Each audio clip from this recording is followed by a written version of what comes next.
Mr. Chair, I wish to direct my question to the former president. Mr. President, good afternoon. Good afternoon, Mr. President. First of all, I wish to acknowledge your courage in taking full responsibility, full legal responsibility to all the victims of war on drugs, both legal and illegal, as you have mentioned, Mr. President. Hindi ko na kontrolado kasi ma'am eh. And Mr. President, I wish to manifest that it is my humble opinion that one will not take legal responsibility unless there is no willingness as well to admit being behind all the killing incidents that transpired during the war on drugs. It is therefore the humble submission of this representation, Mr. Chair, that with that statement coming from the former president, he acknowledges that all the killing incidents during the war on drugs spring from his order to kill drug personalities.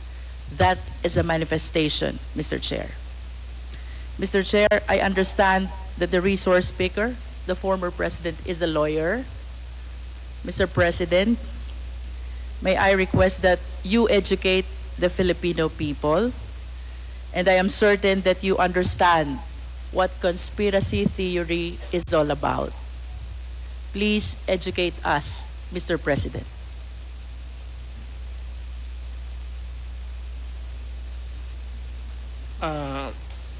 I may have some lapses already, but I will give you the definition of a conspiracy to commit a crime when two or more persons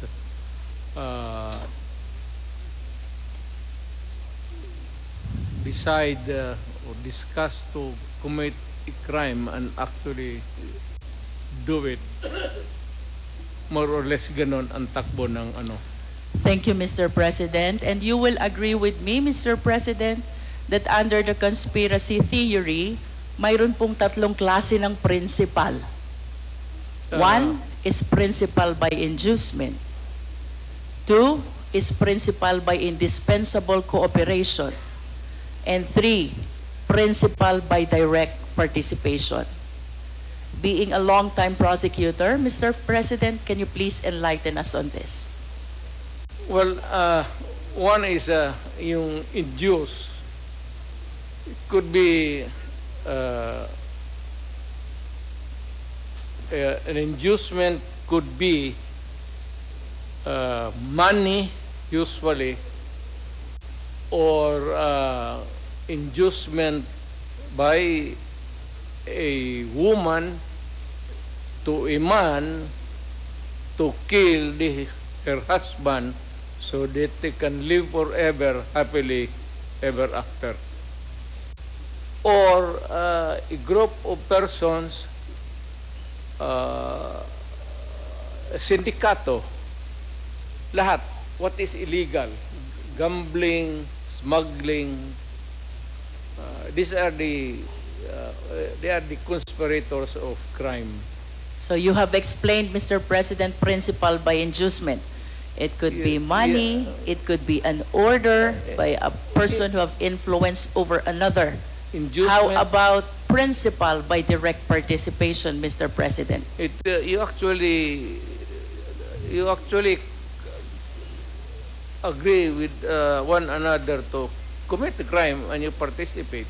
Thank you. And how about principal by indispensable cooperation? Well, in the sense that, for example, if there is no way of traveling from one place to another and you are the only person who can provide the transportation, a vehicle, and that is would be indispensable cooperation. without the vehicle, you cannot commit the crime. Thank you, Mr. President, for enlightening us. Going back to your statement that you are taking full legal responsibility to all the victims of war on drugs, both legal and illegal. It is my humble submission, Mr. Chair, that the former president can be considered liable for all these crimes under the theory of conspiracy by being a principal by inducement. I wish to manifest, Mr. Chair, that without the order, without the reward, these police operatives should not have resulted to killing a huge number of victims of war on drugs. Beg to disagree with your premise, ma'am. I understand, Mr. President, but that is a manifestation. Yes, but Thank you, if Mr. police is President. supposed to do his duty, he goes to school for 2 years. He receives instructions to how to go about his duty, and we have to give the presumption of regularity. That's a principle of law. Thank you, Na Mr. President. Pag every time na may ginawa kaya in your favor is the principle of regularity Presumption in the of performance regularity of duty. of performance of official duty, Mr. President. Thank you for your enlightenment. Mr. President, I wish to ask, with all due respect, considering your statement of taking full legal responsibility, both to legal and illegal activities, can Well- I equate this statement of yours to an extrajudicial confession of guilt? Well, in a sense, yes. Wala na akong magawa eh. Are you saying yes, Mr. President? Yes, because I ordered the campaign against the drug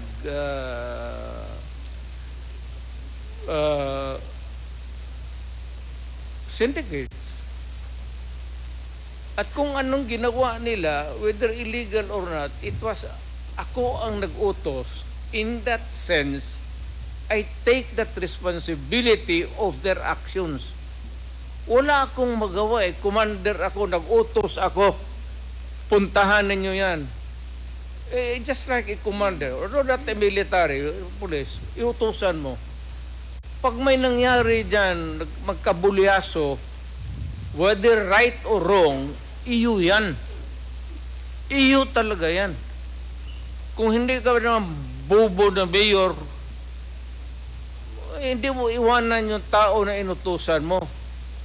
Unless yung pumunta doon, inutusan mo mag-operate ng illegal gambling or mga droga, tapos nag-rape, kung anong ginagawa na kabalastugan, ako na mismo ang papatay, hindi na kailangan na hintayin mo pa.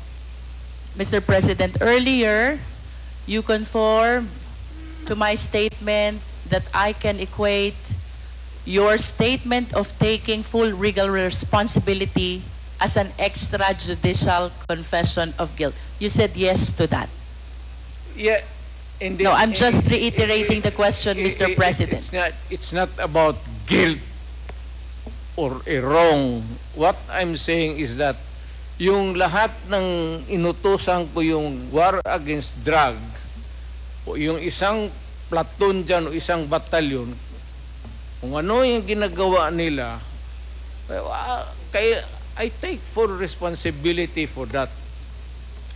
Mr. President, you are surrounded by, I believe, 4 lawyers. Hindi ko na kailangan, ma'am. Because I can you are a take it- lawyer I can yourself. take of myself. I can take care of Yes. myself. And of course, you understand the elements of an extrajudicial confession. Yes. You confirm that you are of sound mind. And not only that, body Yes. as well. You confirm that your statement is voluntary. Yes. And of course, you confirm that you understand the consequences of your extrajudicial confession.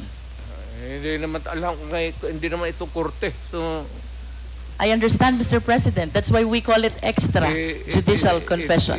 It is not a confession. It is a statement coming from the mouth of a mayor or a president at that time. It is not a confession. You are characterizing the word. Mali, ma'am. The only one... Do not characterize that.